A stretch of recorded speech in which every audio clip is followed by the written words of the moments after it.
De nouveau, bienvenue pour ceux et celles qui n'étaient pas là précédemment. Sur la table ronde, femmes et si on s'occupait d'elles.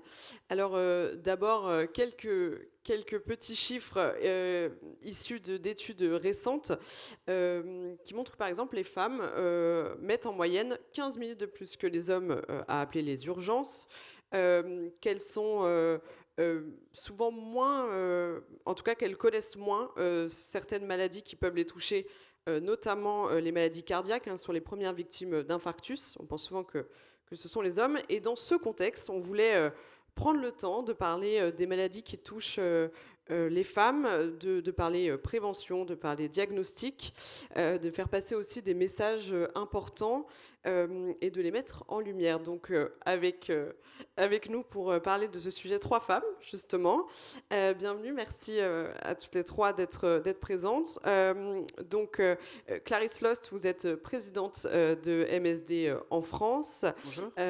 Bonjour. Nous avons Émilie Curtet, qui est directrice des opérations oncologie chez GSK France. Bonjour. Bienvenue.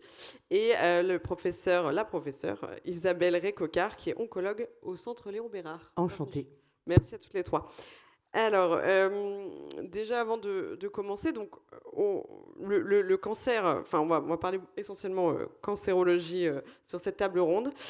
Dans les cancers les plus connus, et chez la femme en tout cas, au niveau, oui, les plus connus chez la femme, c'est surtout le cancer du sein, mais récemment le cancer du col de l'utérus. Clarisse Lost, est-ce que vous pouvez nous donner quelques chiffres de l'évolution de ces cancers en France et nous faire un point justement sur le dépistage actuellement? Avec plaisir. Effectivement, c'est important de partir d'un diagnostic pour pouvoir animer le débat. Si on regarde le cancer, c'est à peu près, je crois que c'est 430 000 nouveaux cancers chaque année, hommes et femmes. Et globalement, aujourd'hui, il y a quasiment une équité entre hommes et femmes, malheureusement. Ou voilà, en tout cas, il y a une pleine équité. C'est un premier chiffre, c'est 140 000 de ces cancers qui pourraient être évités, soit par des actes de prévention, par de bons dépistages et surtout par des comportements qui favorisent la santé. Donc ça, c'est un premier point.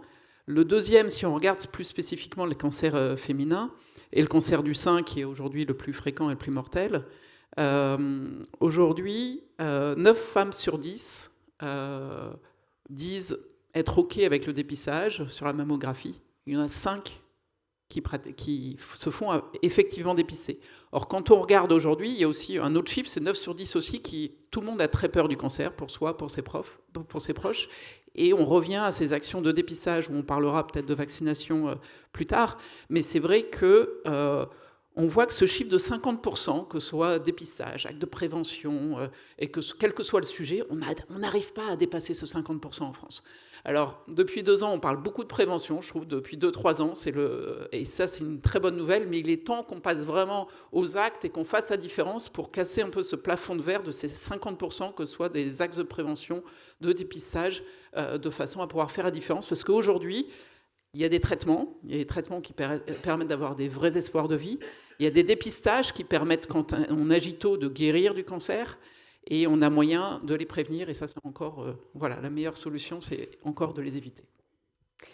Émilie Curtet, vous lancez chez GSK, vous parlez chez GSK d'un cancer qui est moins connu, qui est celui de l'endomètre, qui est pourtant répandu également. Est-ce que vous pouvez nous parler donc à la fois de cette maladie et vous lancez, j'en venais là-dessus, un traitement, nous parler de ce traitement justement disponible chez GSK, pardon. Oui, avec plaisir. Donc effectivement, c'est un cancer qui est moins connu et pourtant, c'est le premier cancer gynécologique pelvien. Il touche plus de 9000 patientes, nouvelles patientes par an en France et c'est aussi le deuxième cancer le plus meurtrier. Alors c'est un cancer qui va se développer dans la muqueuse qui tapisse l'intérieur du corps de l'utérus. On parlait à l'instant du col de l'utérus, là on est plutôt dans le corps de l'utérus. Et il va plutôt toucher les femmes ménopausées, puisque l'âge médian au diagnostic est de 68 ans, mais pas seulement, puisqu'il arrive que des patientes plus jeunes non ménopausées soient aussi touchées. Alors il a une particularité, c'est que souvent les cancers sont dits silencieux, sans symptômes évocateurs. Celui-ci, il a des signes que les femmes doivent connaître pour s'alerter. Ces signes, ce sont des saignements en dehors des règles ou après la ménopause. Et dans ce cas-là, il n'y a aucune hésitation, il faut consulter un professionnel de santé.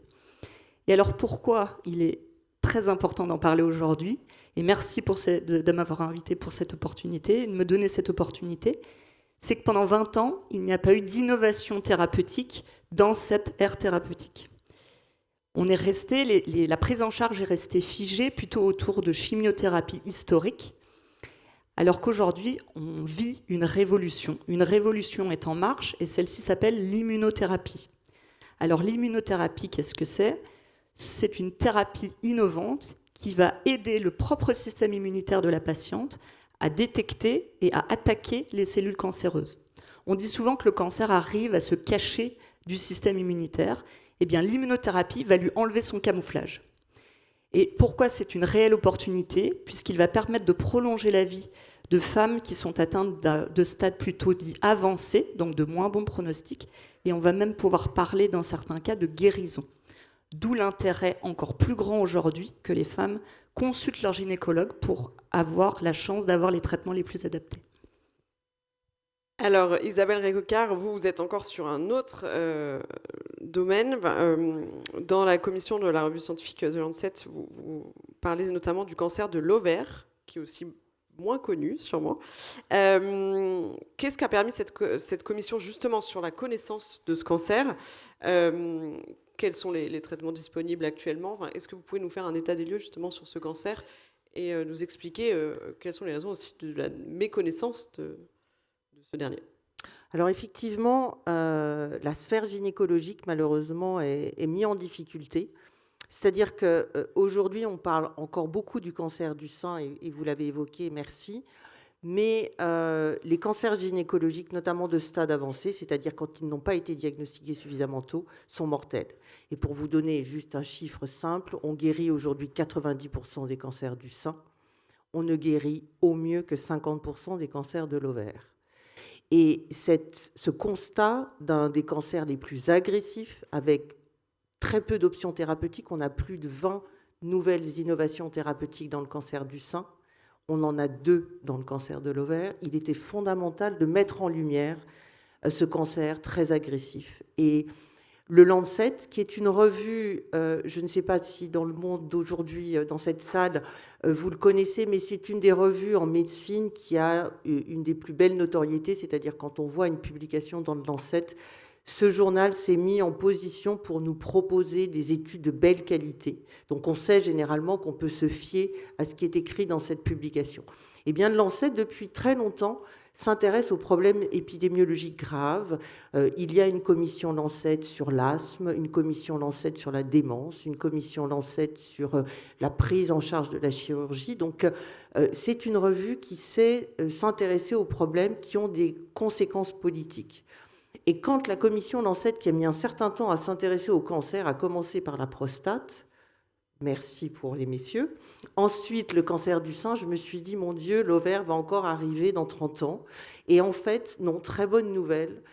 Ils ont identifié le cancer de l'ovaire comme étant une vraie priorité. Et donc, m'ont sollicité pour conduire cette commission.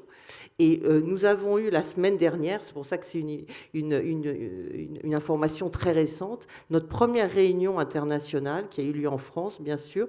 Nous sommes 25 experts de l'ensemble de la planète, concentrés pendant 2 à 3 ans pour produire non pas des référentiels pour nos collègues médecins, mais des vraies recommandations pour le monde politique et la société d'aujourd'hui pour changer l'histoire du cancer de l'ovaire, que ce soit en termes de dépistage, parce que enfin, je pense qu'on va pouvoir faire un dépistage efficace dans le cancer de l'ovaire, ce qui n'était pas possible jusqu'il y a encore très peu de temps. La prévention, notamment dans les populations à haut risque qui ont des anomalies génétiques qui favorisent ce cancer, mais aussi les traitements. Trouver un moyen d'aider à faire venir l'innovation dans ces pathologies. 2 innovations contre plus de 20, il faut qu'on échange tout ça. Et aujourd'hui, M. Valtou l'a dit tout à l'heure, il n'y a pas d'innovation possible dans le monde académique. Donc il faut qu'on arrive à convaincre les industries pharmaceutiques de venir avec nous pour s'intéresser à ces pathologies. Et bien sûr, le plan de soutien des patients qui survivent à ces cancers avec des séquelles et pour lequel on a besoin d'adapter leur monde pour que ça reste une vie possible. Et donc ce Lancet démarre. Et je pense qu'on aura une publication en 2027 qui, j'espère, aidera l'ensemble des sociétés occidentales et bien sûr non occidentales, puisqu'il est important de s'intéresser à tout le monde. Alors, avant de continuer, il y a quelque chose que vous avez dit toutes les trois, qui est, on a l'impression qu'il y a quand même un retard sur l'état des connaissances des cancers, notamment gynécologiques, et un retard dans le développement des traitements. Vous parlez de 20 ans de non-innovation sur le cancer de l'endomètre. Est-ce qu'on a des explications à ça? Est-ce que c'est qu'on s'intéresse moins au cancer qui touche les femmes? Est-ce qu'il y a d'autres raisons? Est-ce qu'ils sont plus complexes? Est-ce que vous pouvez réagir là-dessus, justement? Alors, je réponds, mais je serais contente d'avoir l'avis de mes collègues. Effectivement, une des problématiques que l'on a dans les cancers gynécologiques pelviens, c'est leur complexité. C'est-à-dire que si on prend l'exemple du cancer de l'ovaire, donc 5000 cas en France contre 65 000 cancers du sein, donc vous voyez qu'on n'est pas du tout dans les mêmes incidences. Et bien sur ces 5000 cas, vous en aurez 2500 qui sont des tumeurs très différentes du cancer fréquent. Et dans ces 2500, on a encore 10 types différents. Donc vous voyez, cette complexité fait que les médecins, les soignants, les scientifiques connaissent très peu. Donc c'est plus compliqué d'avancer. Mais c'est aussi plus compliqué pour l'industrie pharmaceutique de voir à quel moment elle peut se projeter dans un médicament qui sera efficace. Pourquoi? Parce qu'on n'est pas en mesure de leur dire réellement le devenir de ces patients. Donc pour développer un programme de recherche, pour développer un essai thérapeutique, on a besoin d'une evidence-based médecine que nous n'avons pas dans ces pathologies. Donc c'est vrai qu'on a pris du retard. Et c'est pour ça aussi qu'en France, on est quand même assez fiers d'avoir un réseau dédié aux cancers rares gynécologiques qui nous a permis de les mettre en lumière, de revoir les diagnostics, d'optimiser la prise en charge et maintenant de produire des données qui permettent aux industriels de développer des essais thérapeutiques. Et on l'a fait d'ailleurs avec GSK, on l'a fait avec MSD et d'autres. Donc la lumière que l'on porte sur un dossier, vous le savez certainement mieux que moi, permet d'apprendre plus et de progresser plus vite. Et je pense que c'est un des points importants. Non, mais effectivement, je pense que vous touchez du doigt la complexité sur des cancers plus rares. Et quel qu'il soit, qu'ils soient gynéco ou autres cancers rares, de la complexité à mener des essais quand il y a moins de patients, il y a moins de connaissances, il y a plus de spécificité d'une tumeur à l'autre. Mais bon, la bonne nouvelle, c'est que ça bouge quand même, et grâce à des initiatives des académiques, mais aussi des industriels, et ça fait déjà quelques années qu'il y a des innovations qui arrivent. Alors, on va parler plus aussi de prévention, puisqu'on a parlé de dépistage et puis on a fait une liste non exhaustive des cancers qui touchent les femmes. Donc, Clarisse, je vous repasse la parole, mais la prévention du cancer du col de l'utérus, elle est au cœur de l'actualité, avec la vaccination et la campagne vaccinale qui a lieu dans les écoles. Vous en parliez tout à l'heure, on atteint ces 50%, ce plafond de verre, on n'arrive pas à le dépasser. Alors, je ne vais pas dire ça, parce que déjà, je vois le verre à moitié plein, je suis très optimiste, et surtout, ça progresse. Donc, on ne va pas s'arrêter là. Santé publique France vient de publier les derniers résultats sur la vaccination contre le papillomavirus. Aujourd'hui, ce qu'il faut retenir, c'est qu'à 16 ans, il y a une jeune fille sur 2 qui est vaccinée, et un garçon sur 4. Donc c'est bien. On en était loin il y a 3 ans. Et je pense que c'est des chiffres qu'il faut applaudir. Ça montre vraiment... voilà, M. Vargon disait que les autorités ne portaient pas assez les campagnes vaccinales. Je pense qu'il y a eu un vrai effort de fait et je pense qu'il faut vraiment le souligner. Donc évitons de regarder le passé et regardons le futur parce que ça progresse. Ensuite, effectivement, on arrive à un stade forcément à 50-60% où ceux qui sont bien informés prennent action. C'est comme pour les dépistages. Et derrière, il y a une certaines populations qu'il faut aller chercher, qui sont plus compliquées. Il y a aussi Santé publique France a publié l'année dernière un chiffre intéressant. 44% des Français estiment mal connaître, mal comprendre les informations en santé. Et ça, c'est important dans les actes de prévention parce que c'est le citoyen, c'est le Français qui est en première ligne. C'est lui qui doit faire une démarche proactive. Il n'a pas une ordonnance. Il n'a pas...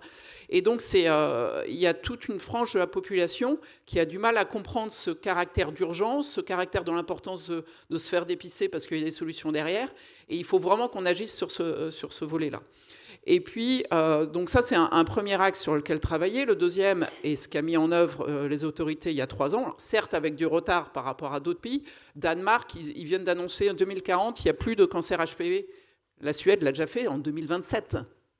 Voilà, c'est dans 3 ans, il n'y a plus de cancer HPV. Bon, on a 15 ans de retard. Donc, qu'est-ce qu'on fait maintenant pour accélérer ? Le programme à l'école vient d'être réinstallé. On va aller dans la 3e année, à la rentrée prochaine. Et ça progresse d'année en année, et c'est ça qu'il faut regarder, de façon à arriver aux 80% de vaccination qui permettent d'éradiquer les cancers. Donc le programme à l'école, s'il est important, c'est que ça permet sur les jeunes générations de pouvoir atteindre un maximum de familles, d'autant qu'on le sait, et c'est ce qui marche, parce que pour éliminer les inéquités dans la population. Si vous regardez aujourd'hui, Seine-Maritime, 60% de jeunes filles vaccinées. Si vous regardez en Seine-Saint-Denis, 20% vaccinés. C'est pas normal. Et l'école va permettre de lisser en fait ces inégalités, et ça c'est un vrai facteur pour pouvoir y atteindre. Ensuite, comment on peut aller encore plus loin ? Certes, il y a les rendez-vous de prévention qui ont été mis en place, parce que aussi il y a une des problématiques, c'est quand on est en bonne santé, on ne va pas chez le médecin. Donc il y a aussi, et puis si on y va au détour d'une entorse, un jeune il y va pour une entorse, le médecin ne pense pas forcément à lui parler prévention. Donc avoir des moments clés dans le parcours de vie, que ce soit à 20 ans, à 40 ans, à 50, de façon à pouvoir vraiment parler prévention, et ça c'est que ce soit cardiovasculaire aussi, et cancer, plus âgé. Et enfin, on parlait tout à l'heure de l'entreprise. J'ai trouvé ça intéressant dans l'introduction parce que le monde de l'entreprise, quel rôle il peut jouer ? Aujourd'hui, les gens en bonne santé, ils sont aussi dans les entreprises, dans le monde actif. Et en tant qu'entreprise privée, et on a toute une réflexion qu'on mène et des actions, de façon à aussi être un moteur de santé, de favoriser la bonne santé, la prévention auprès de nos collaborateurs. Et ça, c'est aussi un axe à étudier. Et réagir Oui, je voulais juste rappeler que les tenants et les aboutissants des techniques de prévention, on a demandé au monde médical de s'en occuper, mais en fait, on ne fait pas du tout de la prévention comme on fait du soin. Et quand je vous entends dire c'est compliqué de faire comprendre quelque chose, oui, c'est compliqué de faire comprendre quelque chose à quelqu'un qui est en bonne santé. Quand vous avez un patient qui a un cancer avéré, il comprend beaucoup plus facilement parce que sa vie est en jeu. Les techniques de prévention doivent s'appuyer sur des critères psychosociaux complètement différents de ce que l'on a fait en soins. Et quand on voit la résilience des femmes, par exemple, qui explique aussi ce retard au diagnostic, ce retard à se faire dépister, parce qu'elles sont la plupart du temps extrêmement résilientes, on doit tenir compte de ça si on veut les emmener à la vaccination, beaucoup plus qu'on ne l'a fait jusqu'à présent. Mais juste pour revenir sur peut-être le temps justement à expliquer que pourraient prendre les professionnels de santé, c'est quand même un peu aussi au cœur aujourd'hui, on dit qu'on n'a pas assez de professionnels de santé et ils courent un peu après le temps. Comment on fait pour dégager justement du temps pour faire passer les messages et justement un peu casser ce chiffre de prévention qu'on n'arrive pas à dépasser encore en France ? Et les acteurs de santé, bien évidemment, et puis de les étendre. Il y a 2 ans aussi, ont été donnés le rôle de vaccination aux pharmaciens, aux infirmiers, aux sages-femmes, à tous les acteurs de santé qui sont face aux citoyens. Ensuite, il y a effectivement comment on va sur là où sont les Français aujourd'hui, c'est-à-dire l'école, l'université, le monde d'entreprise. Et en fait, il faut décupler les actions d'information là où sont les Français au quotidien. Et je pense que c'est une action de tout le monde, en fait. Il n'y a pas que les professionnels de santé qui sont beaucoup dans le soin, qui ont déjà peu de temps pour le soin, et donc de pouvoir les accompagner par des actions autres. Juste un chiffre, 2007, la vaccination était déjà dans les écoles en Espagne. Donc l'école et les réseaux sociaux sont les deux endroits où on peut changer. Émilie Curtet, moi, vous m'avez parlé donc du cancer de l'endomètre. J'avoue que en tant que femme, j'en avais même pas du tout entendu parler. Donc je suis assez surprise que des cancers qui soient aussi dramatiques, enfin voilà, que soient un peu invisibles. Pourquoi justement ils sont moins visibles et comment on fait ? Alors la professeure a donné quelques réponses déjà, mais comment on fait pour les rendre plus visibles justement ?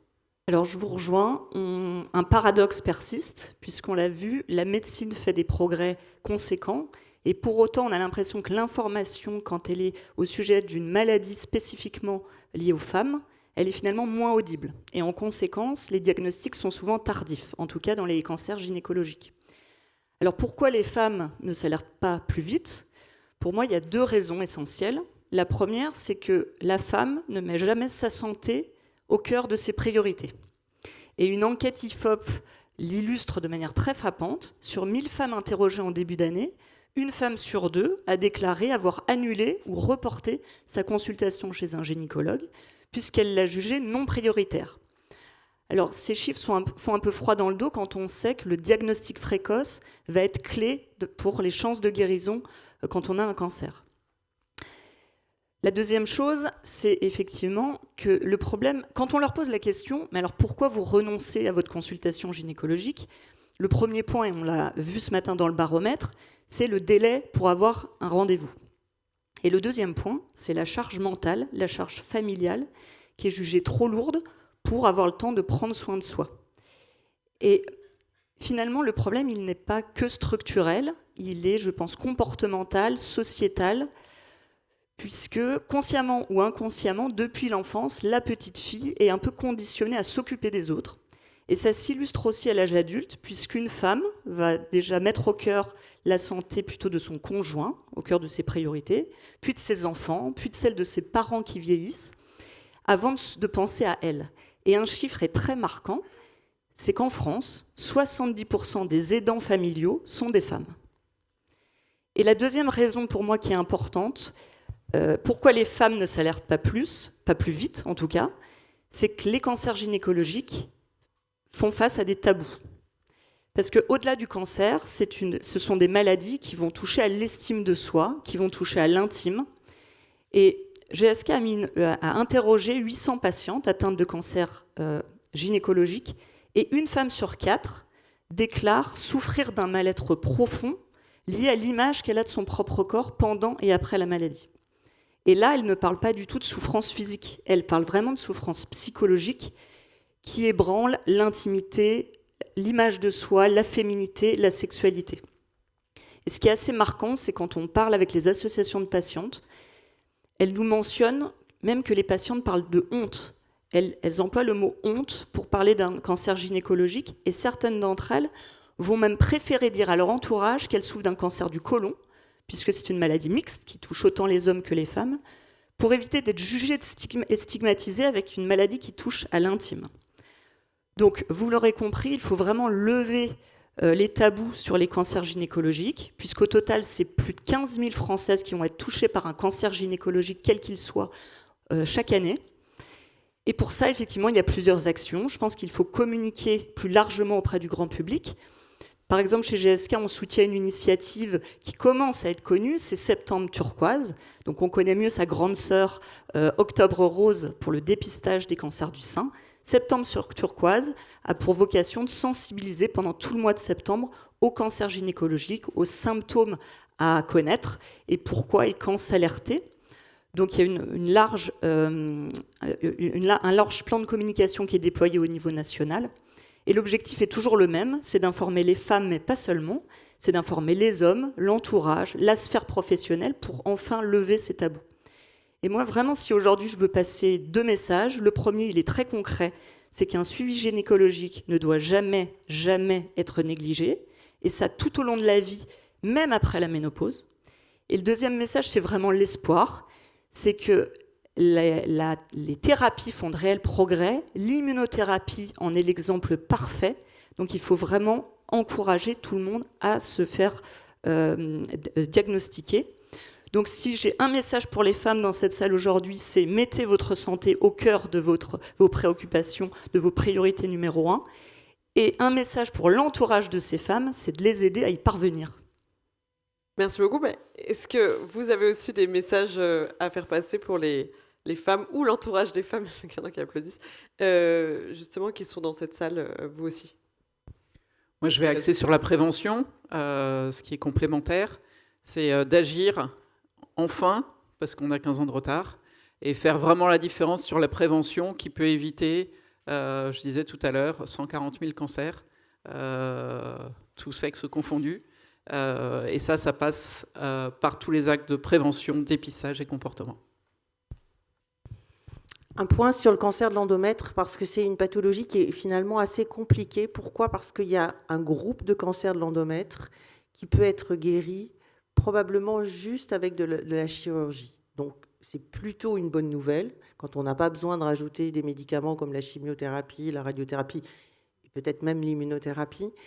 Et ces cancers sont aussi, vous l'avez très bien décrit, mais chez des patients d'un certain âge, qui sont la plupart du temps déjà des grands-mères ou qui l'espèrent l'être, et qui du coup, une fois encore, sous prétexte de la condition féminine, mais aussi de la condition du sujet âgé, vont minimiser leur santé et au final ne pas réaliser à quel point elles vont, une fois le diagnostic fait à un stade avancé, augmenter la toxicité des traitements qui vont leur être proposés et finalement augmenter la toxicité pour leur famille, parce que si elles sont au cœur de l'organisation familiale, quelque part, ce rôle d'aidant, et on est en train de le modéliser avec l'équipe de l'IARC, comment une femme âgée, retraitée ou non travaillante, continue à être un modèle économique positif pour notre société.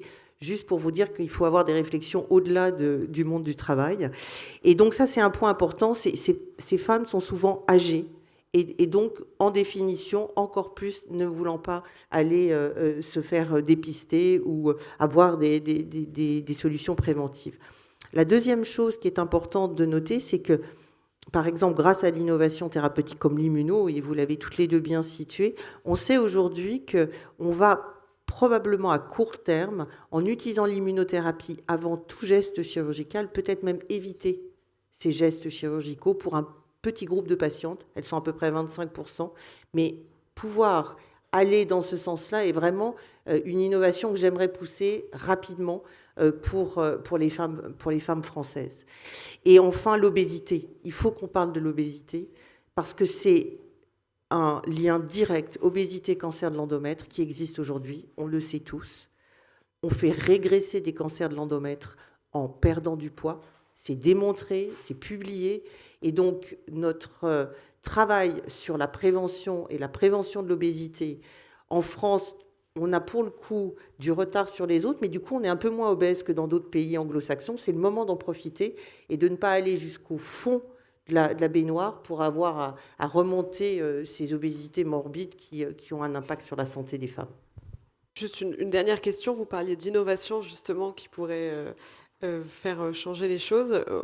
Tout à l'heure, on m'a parlé d'intelligence artificielle. Est-ce que ça aussi, ça peut être un des leviers? Est-ce qu'il y a beaucoup d'attentes sur l'intelligence artificielle en matière de prévention, en matière de dépistage, enfin, voilà, pour lutter contre les cancers?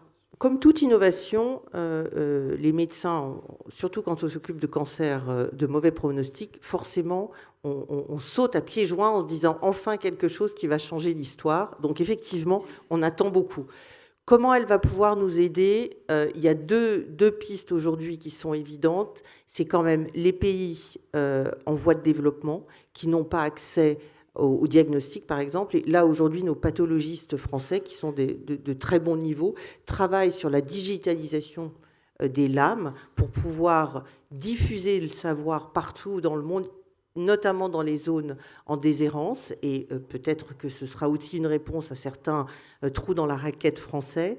Et puis aussi dans l'extraction des données via l'ensemble des dossiers médicaux. Et là, je rejoins les discussions que j'ai entendues tout à l'heure où on aimerait travailler plus et avoir peut-être un système légal qui nous permet de rechercher l'information sans être taclé de liberté individuelle. Parce qu'aujourd'hui, moi, j'ai des patients qui décèdent par pas incompétence, mais je dirais inconnus des informations du monde médical parce qu'on n'arrive pas à les extraire sous prétexte de la liberté. Donc c'est vraiment deux endroits où je pense que l'intelligence artificielle va nous aider.